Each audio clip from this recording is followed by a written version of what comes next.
Hi everyone, I'm Larissa Russell of Creative You, and I'm your host of the Creative Soul Healing Podcast.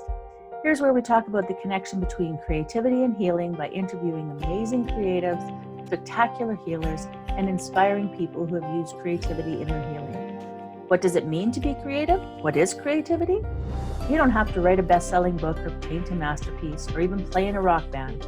Creativity is in everything that we do, in the ways we think, in the way we run a business.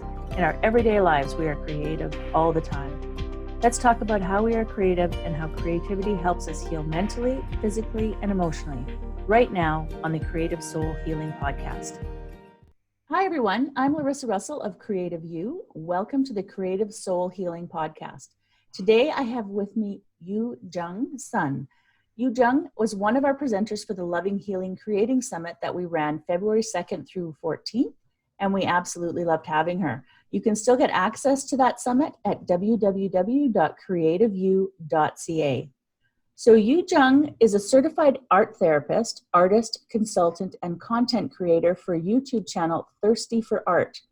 She lives in Austin, Texas. Youhjung is passionate about bringing therapeutic art making to the everyday person and using art as a healing tool to express and understand oneself. Through podcast, YouTube, and blogging, Youhjung helps make art therapy accessible, encourage people to pick up their paintbrushes and create without judgment. When not working, Youhjung can be found hiking in the woods or cuddling with her cauliflower-eared cat, Boru.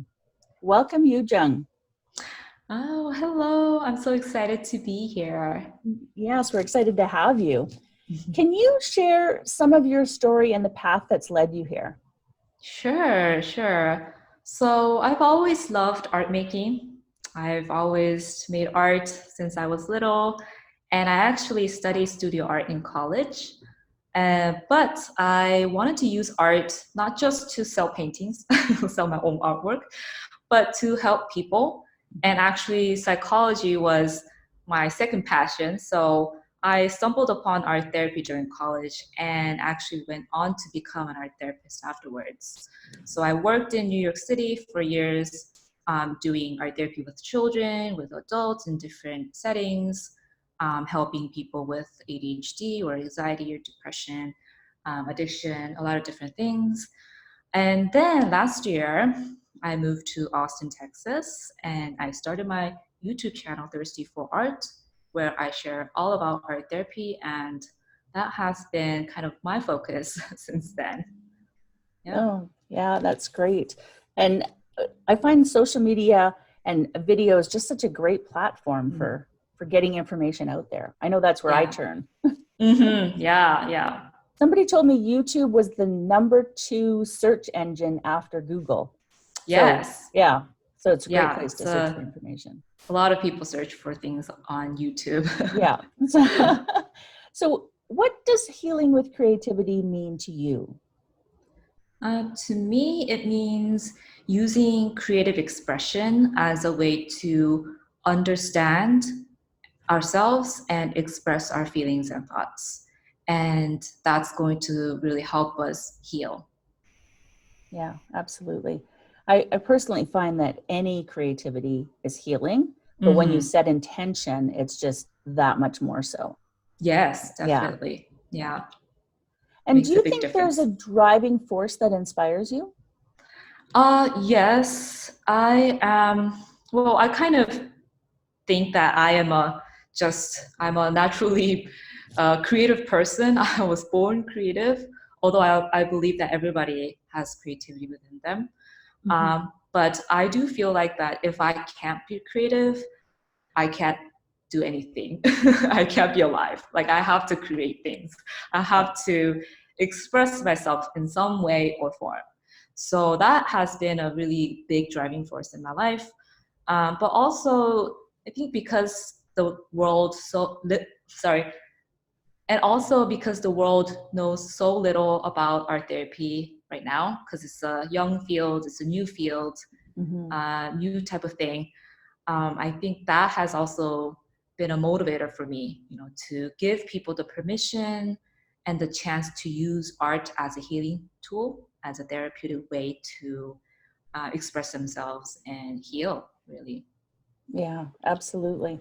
And it's great to see that there's more art therapy happening. And I think the hottest trend, I mean, I've been doing it for a long time, but the hottest trend this year I heard is healing with creativity. So Oh, wow. yeah.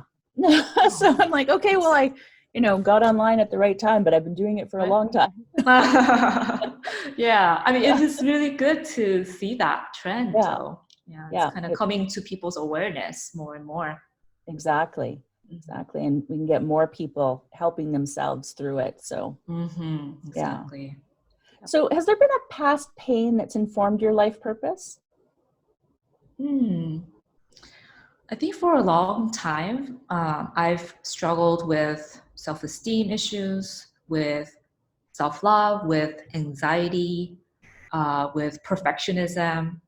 It has been kind of like my underlying theme of life. Mm-hmm.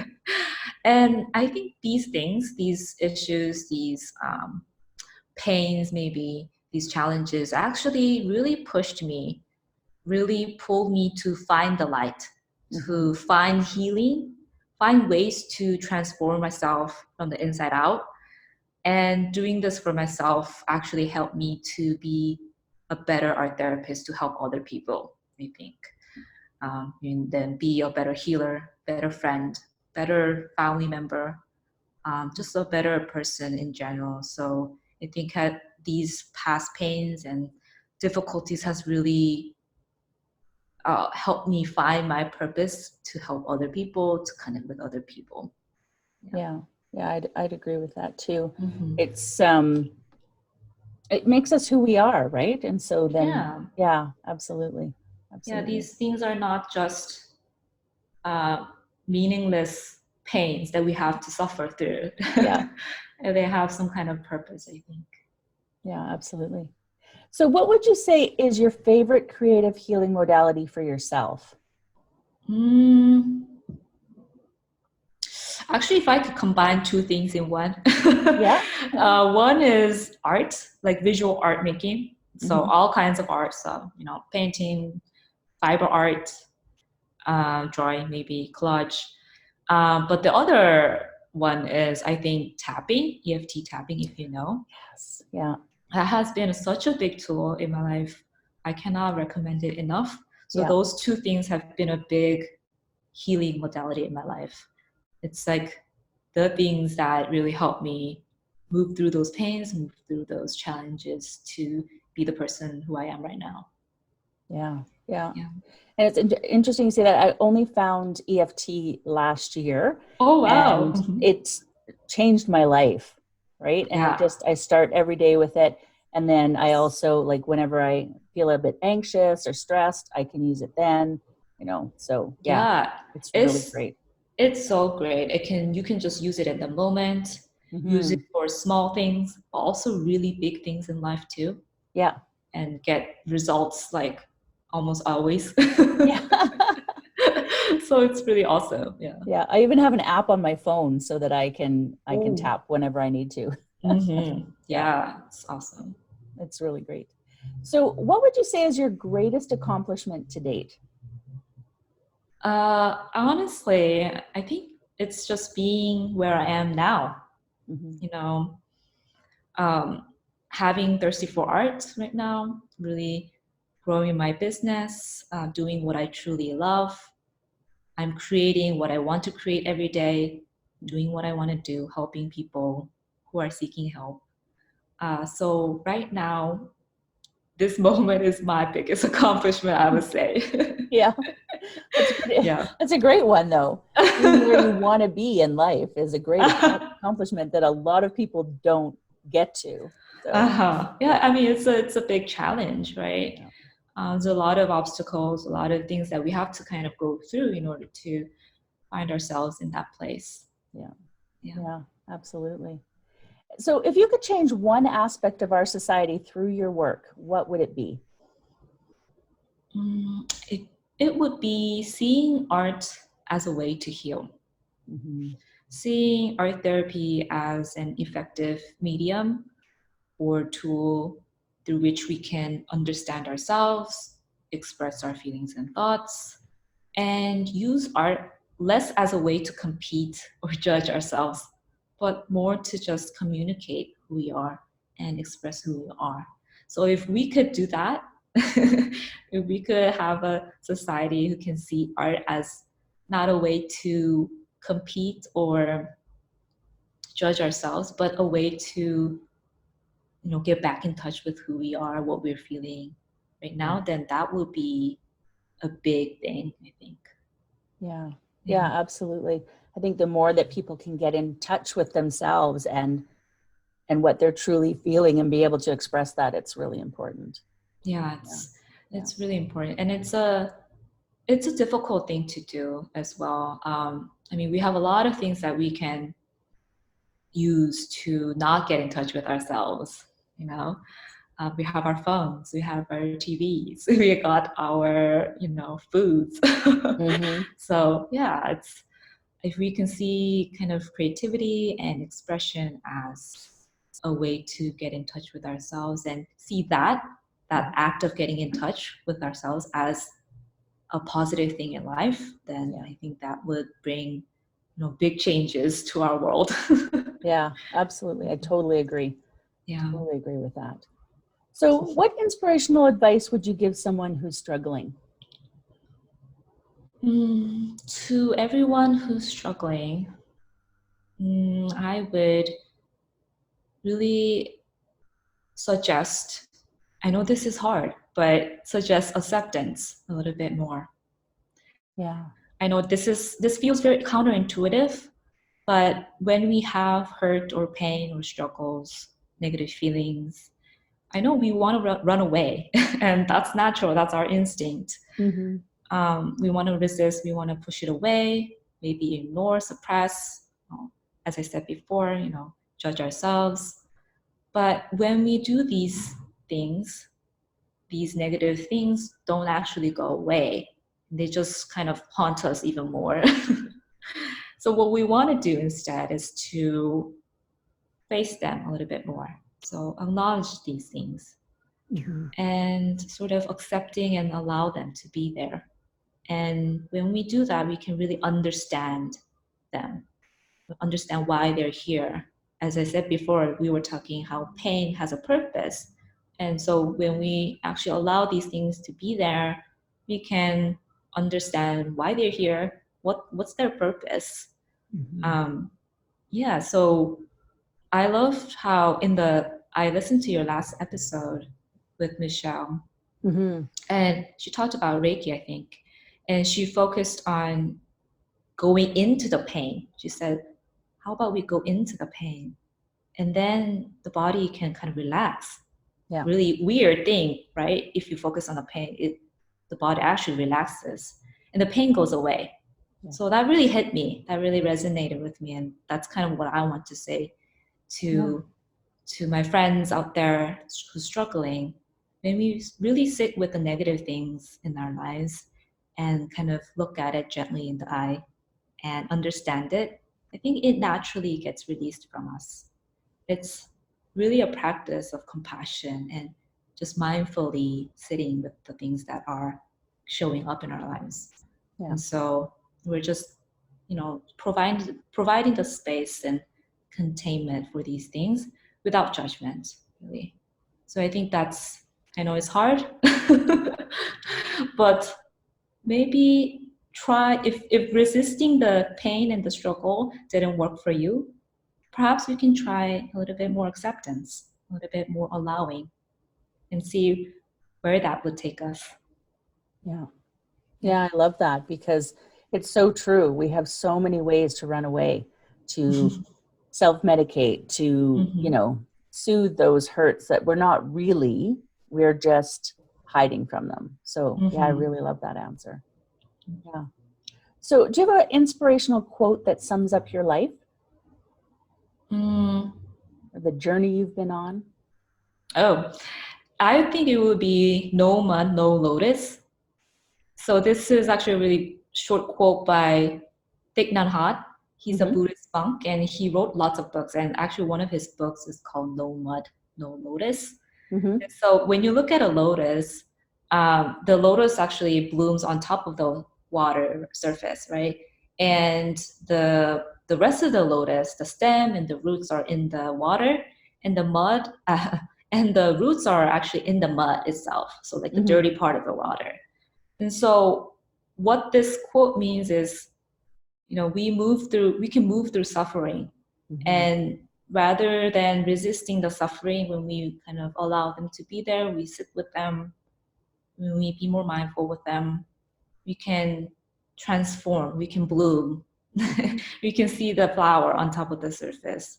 It's all one part, the blooming flower on top, the stem, and the roots in the muddy water. It's all kind of one package in life. So to me, my journey has been always about that, always about moving through suffering, and really that has allowed me to come to the surface and see the light, and be more expansive and help other people. So yeah, that one.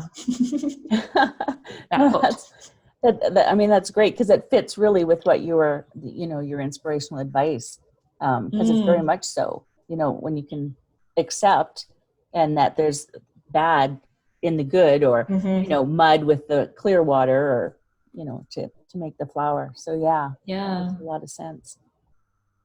Is there anything else that you'd like to add today that maybe you'd like our listeners to know that we haven't discussed? Yeah, so I just want to mention a little bit about art therapy, because it might be something that a lot of people might not be familiar with, or don't know a lot about it. So I just want to say, creating art is fun. It can be very easy and lighthearted. We got coloring books, we got painting and drinking classes. I don't know what they're called, but they're like painting and drinking at the same time. We call them paint nights here, I think. Paint nights, paint nights. So we have those, we have our coloring books. So we intuitively know as human beings, as people, that creating art can be therapeutic and it relieves our stress. But we can go deeper than that as well. So with art therapy, it's a little bit of a deeper process. And rather than focusing on the products of the artwork, it's really focusing on the process of making art.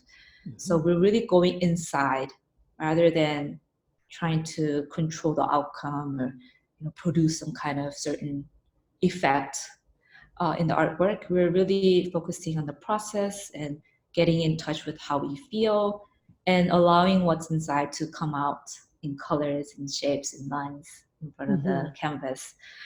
And I think there is so much power in really looking at what's inside of us and acknowledging and understanding them through art. So not just words, but through visual communication means. And the other thing that some people might feel blocked with is, what to do when things do come up when they make art. Like, how do you handle them? And I think this is a very important thing that art therapy actually addresses. And I think this is where transformation can happen. So it's when we're dealing with the things that come up in the art, it's really about the relationship to those things that we have, to those negative things that we find in the artwork and in our lives. And so when that relationship can be a positive one, can be a supportive one, then I think our lives can change in really big ways. And I think the world can change too. And just want to say, this is what art therapy is all about. If any of our friends listening didn't have in-depth idea about what it was. So yeah, that's great. And we'll definitely be putting up your links as well, so people can come and check out more of what you do. And but it's so important. It's been a passion of mine for a long time, and combining creativity and healing, and being an artist myself and working through my own things. And I have a psych background as well, and to me it's just a really important, positive way to work through some of the things that that sometimes are really hard to deal with. So Yeah. yeah, I really appreciate the fact that there are people like you who are putting this out for people to find so easily, right? So that they can find it and get the help they need. Yeah. Yeah. Well, I want to thank you so much for being here. And to our listeners, we will see you again next week. And in the meantime, I wish for you amazingly creative days. Have a great week. Thank you for listening in. Please remember to like, share, subscribe wherever you are watching or listening. You can find us at www.creativeyou.ca. That's www.creative and the letter U.ca, because we're in Canada reaching out to the whole world. See you next time on the Creative Soul Healing Podcast.